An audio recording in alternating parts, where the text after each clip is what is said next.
नमस्कृत्य नरं चैव नरोत्तमं देवीं सरस्वतीं व्यासं ततो जयमुदीरयेत्। भूतैर्महाद्भिर्मा पुरो विभो निर्माय जयते यदमुषु पुरुषः भुक्ते गुणान् षोडश षोडशात्मकः सोऽलङ्कृतश्रेष्ठः भगवान् वचांसि मे भक्ति भक्त भगवंत चतुर्बभुर्नाम एक एक तिनके पद वंदन किए नौ शतवेग नैनेक जड़ चेतन जब जीव जगत सकल राम जान बंदो सबके कमल कर सदा जोर जुगपान वक्रतुंड महाकाय सूर्यकोटि समप्रभा निर्विघ्नं कुरु मे देव सर्वकार्येषु सर्वदा जयन्ती मंगला काले भद्रकाले कपालिनी दुर्गा क्षमा शिवा दात्री स्वाहा सुता नमो सुते। बोले वृंदावन बिहारी लाल की जय।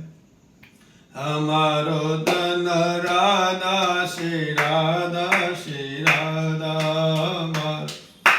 राधा श्री राधा श्री राधा परम धन राधा राधा राधा राधा राधा परम धन राधा राधा राधा राधा हमारो धन राधा राधा श्री राधा। बोले श्री राधा रानी की जय। तो श्रीमद् भागवत में जो भगवान की भक्ति के 9 चरण दिए हैं, श्रवणम कीर्तनम विष्णु स्मरणम पाद सेवनम अर्चनम वंदनम दास्यम सख्यम आत्मनिवेदनम, उसमें जो 3 पाद हैं, 3 सीढ़ियां हैं, उनका आपके लिए वर्णन किया। चतुर्थ पाद है पाद सेवनम। पाद सेवनम का तात्पर्य है श्री भगवान के चरण कमलों का प्रेम पूर्वक ध्यान। ये प्रेम पूर्वक जो भगवान के चरण कमलों का ध्यान है, वही भगवान की चरण सेवा है। श्रीमद् भागवत में उनके चरणों का ध्यान करने का एक क्रम बताया है।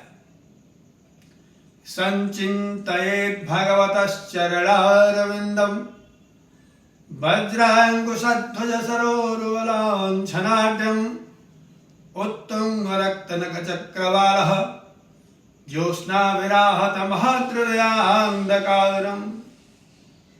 भगवान के श्री चरणों का ध्यान कैसे करें? तो वज्रांकुशध्वज सरोर, भगवान के चरण कमलों में जो वज्र ध्वजा, इनका जो चरणों में चिन्ह है अंकुश, इनका ध्यान करते हुए, भगवान के अंगुष्ठ का ध्यान करते हुए धीरे धीरे समग्र शरीर का, कटी का, वक्षस्थल का, फिर मुखमंडल का भगवान का ध्यान करें। भगवान के वस्त्रों का ध्यान करें, भगवान के जो आभूषण हैं उनका ध्यान करें, भगवान के जो आयुध हैं उनका ध्यान करें, भगवान की जो सुंदर अलकावली है उसका ध्यान करें, भगवान के जो कुंडल है उनका ध्यान करें और स्मरण करते हुए, ध्यान करते हुए भगवान का आनंदमय है चिंतन करें, तो आपको बड़ा आनंद मिलेगा। उनका ध्यान करते हुए भगवान को, किसी संत ने कहा है, मिलता है सच्चा सुख केवल भगवान तुम्हारे चरणों में, यह विनती है पल छिल छिन की रहे ध्यान तुम्हारे चरणों में। चाहे बैरी सब संसार बने, चाहे जीवन मुझ पर भार बने, चाहे मौत गले का हार बने, रहे ध्यान तुम्हारे चरणों में। मिलता है सच्चा सुख केवल भगवान तुम्हारे चरणों में। चाहे अग्नि में मुझे जलना हो, चाहे देश छोड़ के निकलना हो, चाहे कांटों पर मुझे चलना हो, रहे ध्यान तुम्हारे चरणों में, रहे ध्यान तुम्हारे चरणों में। हे प्रभु, चाहे संकट ने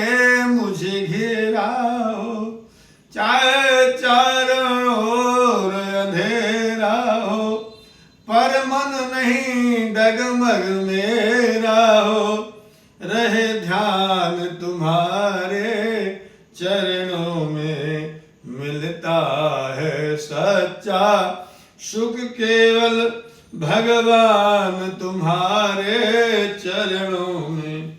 जिह्वा पर तेरा नाम रहे, तेरा ध्यान सुबह और शाम रहे, तेरी याद तो आठों याम रहे, रहे ध्यान तुम्हारे चरणों में, मिलता है सच्चा सुख केवल भगवान तुम्हारे चरणों में, मिलता है सच्चा सुख केवल भगवान तुम्हारे चरणों में। तो भगवान के चरणों में जो शांति मिलती है, आनंद मिलता है, वो कहीं नहीं मिलता। भगवान ने सब कुछ संसार के प्राणियों को दे दिया। कोई कुछ मांग लिया है, कोई कुछ मांग लिया है, कोई कुछ मांग लिया है। भगवान ने शांति को अपने अंगुष्ठ के नीचे दबा लिया। एक दिन लक्ष्मी जी ने पूछा, प्रभु आपने सब कुछ बांट दिया तो शांति को क्यों नहीं दिया? बोले, मैं संसार के प्राणियों को सब कुछ दे दूंगा, ये शांति भी दे देता तो मुझको भूल जाएंगे। कम से कम संसार में व्यतीत होकर के, परेशान होकर शांति के लिए मेरे पास तो आएंगे। तो सच्चा सुख और शांति भगवान के चरणों में ही प्राप्त होती है, उनके ध्यान में ही प्राप्त होती है, उनके स्मरण में ही प्राप्त होती है। यही भगवान का पाद सेवन है। चतुर्थ जो सोपान है, चतुर्थ जो पाद है, वो भगवान का पाद सेवन। इस प्रकार से पंचम सोपान अर्चन। पंचम सोपान है अर्चन। भगवान की अर्चा कैसे की जाए?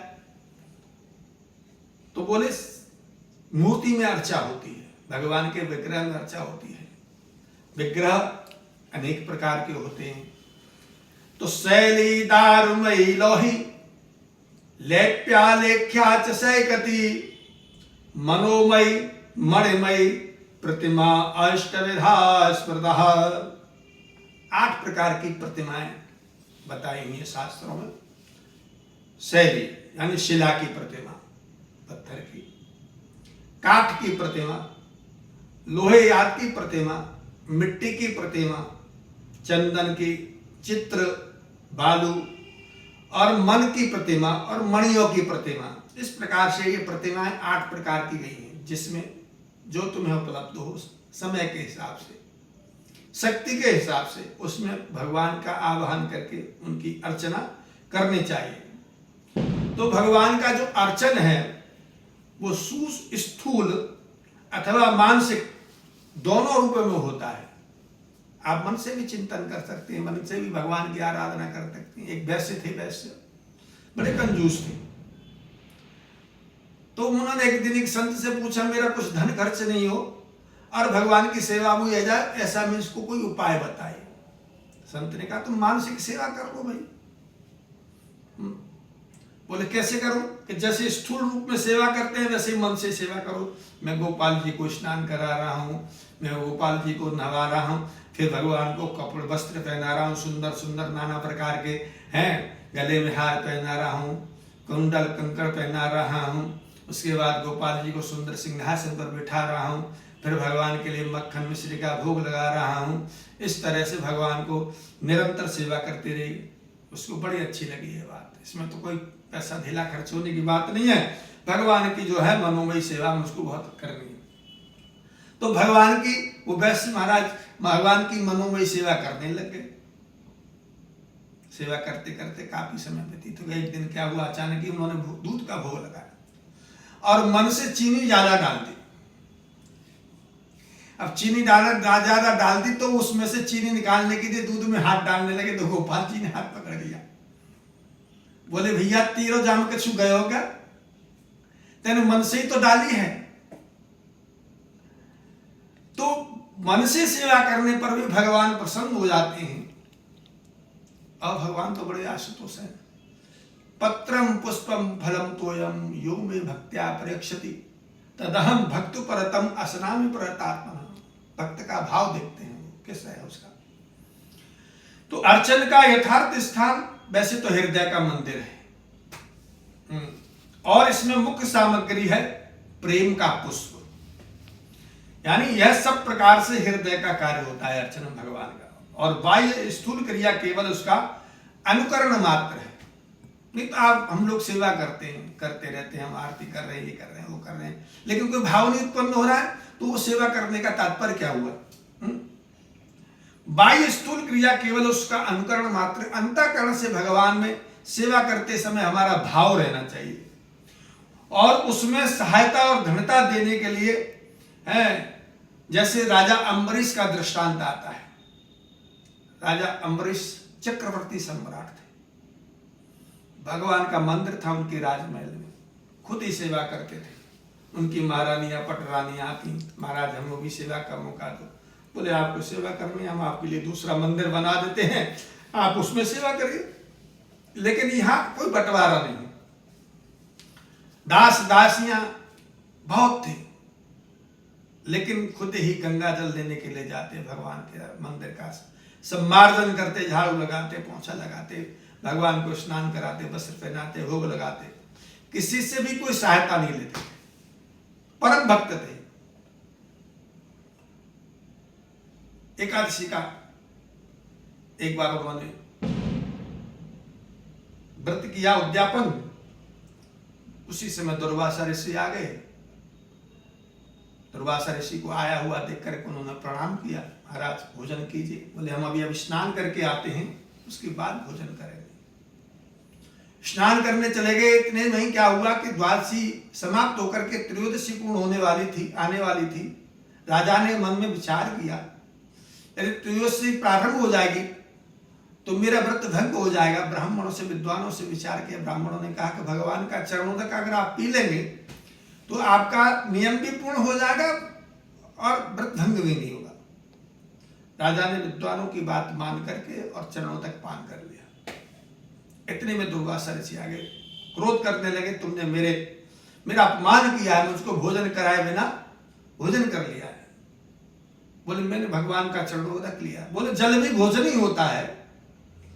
क्रोध करके उन्होंने अपने सिर से बाल निकाल कर कृत्य राक्षसी को उत्पन्न किया। राजा को मारने के लिए, जलाने के लिए कृत्य राक्षसी आगे बढ़ी तो भगवान का चक्र सुदर्शन, जो नित्य निरंतर भगवान अपने भक्तों की रक्षा करने के लिए तत्पर रहता है, वह कृत्य राक्षसी के पीछे गया और उसको नष्ट कर दिया। उसको नष्ट करके दुर्वासा जी के पीछे लग गया। अब दुर्वासा जी भागते भागते ब्रह्मलोक गए, वहां भी उनको शरण प्राप्त नहीं हुई। शिवलोक गए, वहां भी शरण प्राप्त नहीं हुई। भगवान के वैकुंठ धाम में गए, भगवान से कहा प्रभु मेरी आप अपने इस अस्त्र से रक्षा कीजिए। भगवान ने कहा अहम भक्त पराधीना यह स्वतंत्र ही वध्वज, मैं तो भक्तों के पराधीन हूं, मैं आपकी रक्षा नहीं कर सकता। आपने जिसका अपराध किया है आप उसी के पास आइए। 1 साल तक दौड़ते दौड़ते आए और आकर के राजा के चरणों में गिरने लगे। राजा ने पकड़ लिया, प्रभु आप ये क्या कर रहे हैं, हम तो आपके सेवक हैं। बोले राजा ने इस चक्र सुदर्शन से मेरी रक्षा कीजिए। महाराज अम्बरीश ने चक्र सुदर्शन से प्रार्थना की, हे प्रभु आप शांत हो जाइए। चक्र सुदर्शन शांत हुए तो राजा अम्बरीश ने 1 साल तक दुर्वासा जी के इंतजार में कुछ नहीं खाया। 1 साल बाद उनको आकर के भोजन कराने के बाद भोजन किया। इस तरह से भगवान का परम भक्त थे भगवान के।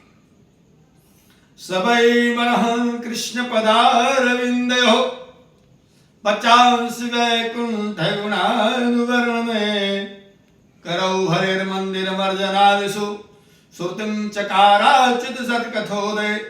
भगवान से प्रार्थना करते थे, हे प्रभु मेरे हाथ आपके मंदिर की सफाई में लगे रहे, आप मेरा मन आपकी सेवा में, चिंतन में लगा रहे।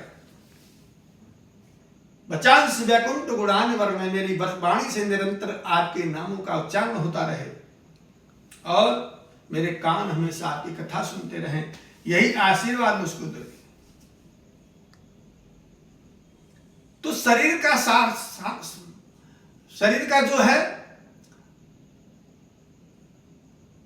तभी इसकी पूर्णता है शरीर की, जब इसके द्वारा भगवान की सेवा हो, भगवान के भक्तों की सेवा हो, संतों की सेवा हो, समाज की सेवा हो, गरीबों की सेवा हो, अगर आप ये नहीं कर सकते तो फिर आपका इस संसार में आने का कोई तात्पर्य नहीं।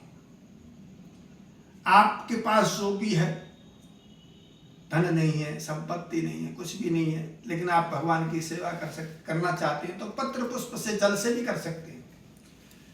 तो चौरेणाव्याचितैः हृद्भिः पूजया न हितं भवेत्, न चान्यायार्जिते विप्रः शंभो पूजा शुभप्रदः। पद्म पुराण में कहा गया है, चोरी से अर्जित किए गए धन के द्वारा भगवान की सेवा नहीं हो सकती। दूसरे अन्य जो अहितकारी साधन है उनसे भी किया हुआ जो द्रव्य है, प्राप्त किया हुआ जो धन है, उससे भी भगवान की सेवा होगी। भगवान की सेवा अपनी भक्ति के द्वारा, अपने द्वारा अर्जित धन से आप कर सकते हैं, उससे आपको लाभ मिलेगा। द्रव्ये प्रसिद्धे मदयागः प्रतमादिस्वमायनः, भक्तस्य च यथा द्रव्ये हरिर्भावेन चैवहि, भूर्यप्यभक्तोपहतं न मे तोषाय कल्पते, गंधो धूपः सुमनसो दीपोन्नादं च किंचनः। अभक्त के द्वारा चाहे कितना भी भगवान के लिए किया जाए, लेकिन भगवान प्रसन्न नहीं होते। दुर्योधन की मेवा त्यागी साग पे दुर्गर खाए, ऐसी ऊंची प्रेम सगाई। तो भगवान के लिए पत्रम पुष्पम जो भी हो, भगवान के जो भक्त थे व्याध, उस पर क्या योग्यता थी? जटायु, उसको क्या योग्यता थी? ध्रुव बालक थे। गजेंद्र, कुब्जा, सुदामा, विदुर, उग्रसेन, ये भक्ति के कारण ही भगवान की कृपा प्राप्त कर सके। इनके पास कोई साधन नहीं था। राजा पृथु और अम्बरीश के सिवा इस अर्चन सेवा का परम आदर्श भिलनी बल सबरी। सबरी देख राम ग्रह आए, मुन के बचन समुझी जिया भाए, सरस जलोचन बाहु विशाला, जटा मुकुट सिर उर्बन माला, श्याम गौर सुंदर दो भाई, सबरी परे चरण लपटाए। भगवान के चरणों से लिपट गए। आज उसका जीवन सार्थक हो गया, उसको अपनी भक्ति का फल प्राप्त हो गया। परम पिता परमात्मा स्वयं साक्षात्कार प्राप्त हो गया। तासु परम बड़ भाग, सबरी के परम बड़े भाग। तो इस अर्चा सेवा की सबसे बड़ा आदर्श है ब्रज की गोपियां। समस्त कर्मों का त्याग भगवान में अर्पण करना भगवत प्राप्ति का मुख्य साधन है। अभ्यासे समर्थोसि मत्कर्म परमो भवः, मदर्थम विकर्माणि कुर्वन् सिद्धिमवाप्स्यति। आप कुछ भी नहीं कर सकते, तो जो भी कर्म करते हैं भगवान के अर्पण करते जाए।